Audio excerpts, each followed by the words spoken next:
മലയാളത്തിലെ പിന്നണി ഗായികമാരിൽ കുറഞ്ഞ കാലം കൊണ്ട് ശ്രദ്ധേയയായി മാറിയ താരമാണ് Anju Joseph. Idea star singer reality ഷോയിലൂടെയാണ് അഞ്ജു മലയാളികളുടെ പ്രിയങ്കരിയാവുന്നത്. പിന്നീട് യുവ ഗായികമാരിൽ ഒരാളായി തിളങ്ങി നിന്നു. ഇടയ്ക്ക് സിനിമകളിലും താരം മുഖം കാണിച്ചിട്ടുണ്ട്. കഴിഞ്ഞ കുറച്ച് കാലങ്ങളായി അഞ്ജുവിന്റെ ദാമ്പത്യ ജീവിതത്തിൽ പ്രശ്നങ്ങളാണ് വാർത്തകളിൽ നിറയുന്നത്. സ്റ്റാർ മാജിക് പോലുള്ള പരിപാടികളുടെ സംവിധായകനായ അനൂപ് ജോണിനെയാണ് അഞ്ജു വിവാഹം ചെയ്തത്. ദാമ്പത്യ ജീവിതത്തിൽ പ്രശ്നങ്ങൾ തുടർന്ന് ഇരുവരും ബന്ധം വേർപെടുത്തി. ഇപ്പോഴത്തെ രണ്ടാമതും വിവാഹം കഴിക്കുമോ എന്ന ചോദ്യത്തിന് ഗായിക നൽകിയ മറുപടിയാണ് വൈറലാവുന്നത്. ഭർത്താവുമായി വേർപിരിഞ്ഞതിന് ശേഷം അഞ്ജു തന്നെയാണ് വിവാഹമോചനത്തെപ്പറ്റി പുറംലോകത്തോട് പറയുന്നത്. അതേസമയം വീണ്ടും വിവാഹം കഴിക്കുമോ എന്നുള്ള ചോദ്യം പലവരും തന്നോട് ചോദിക്കുന്നുണ്ടെന്നും നടി ഇപ്പോൾ പറയുന്നു. സോഷ്യൽ മീഡിയയിലൂടെ ആരാധകരുടെ ചോദ്യങ്ങൾക്ക് മറുപടി പറയവേ രണ്ടാം വിവാഹത്തെ പറ്റിയും ഗായിക മനസ്സു തുറക്കുകയാണ്. ഒരുപാട് ആളുകൾ എന്നോട് ചോദിക്കുന്ന ചോദ്യമാണ് രണ്ടാം വിവാഹം ഉണ്ടാകുമോ എന്ന്. ഉറപ്പായും ഞാൻ വീണ്ടും വിവാഹം കഴിക്കും. പക്ഷേ പറ്റിയ ഒരാളെ മാത്രമേ കഴിക്കൂ. നമ്മൾക്ക് പറ്റുന്ന ആളാണെന്ന ചിന്ത മനസ്സിൽ വരുമ്പോൾ, അതിന് ശരിയായ സമയം ആയെന്ന് തോന്നുമ്പോൾ തീർച്ചയായും വിവാഹം ഉണ്ടാകുമെന്നും അഞ്ജു പറയുന്നു. ഞാനൊരിക്കലും വിവാഹം എന്ന സിസ്റ്റത്തിന് എതിരല്ല.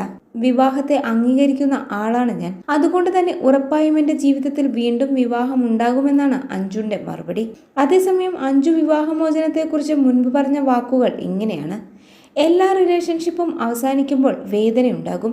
അത് പാർട്ട്ണറോ മാതാപിതാക്കളോ സുഹൃത്തുക്കളോ ആരുമായിട്ടാണെങ്കിലും അങ്ങനെയാണ്. എത്ര ഇല്ലെന്ന് പറഞ്ഞാലും വേദനയുണ്ടാകും.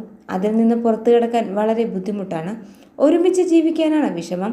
സെപ്പറേഷൻ വളരെ എളുപ്പമാണെന്ന് ചിലർ പറഞ്ഞു കേട്ടിട്ടുണ്ട്. ഞാൻ വിവാഹമോചിതയാണെന്ന് അറിഞ്ഞതുകൊണ്ടാകാം പലവരും തമാശയായി അതൊക്കെ എന്നോട് സംസാരിക്കുന്നത്. പക്ഷെ ഈ അവസ്ഥയിലൂടെ പോയിട്ടുള്ളവർ ഒരിക്കലും അത് പറയില്ല.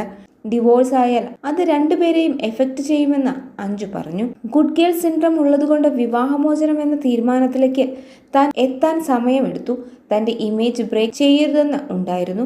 മാത്രമല്ല, ഞാൻ തന്നെ കണ്ടുപിടിച്ച ബന്ധമായിരുന്നു അത്. അതുകൊണ്ട് തന്നെ ഈ റിലേഷൻഷിപ്പ് എങ്ങനെയെങ്കിലും വർക്ക് ചെയ്യണമെന്ന പ്രഷർ ഞാൻ തന്നെ എനിക്ക് മുകളിലിട്ടു. ഡിവോഴ്സ് എന്ന വാക്കിനോട് വല്ലാത്ത പേടി തോന്നിയിരുന്നു. ഡിവോഴ്സ് ആയാൽ ഞാൻ എങ്ങനെ പുറത്തിറങ്ങി നടക്കും? പാരൻസിനോട് നാട്ടുകാർ ചോദ്യങ്ങൾ ചോദിക്കുമല്ലോ, അവരെ ഇത് എങ്ങനെ ബാധിക്കും എന്നുള്ള ചിന്തയൊക്കെ ഉണ്ടായിരുന്നു.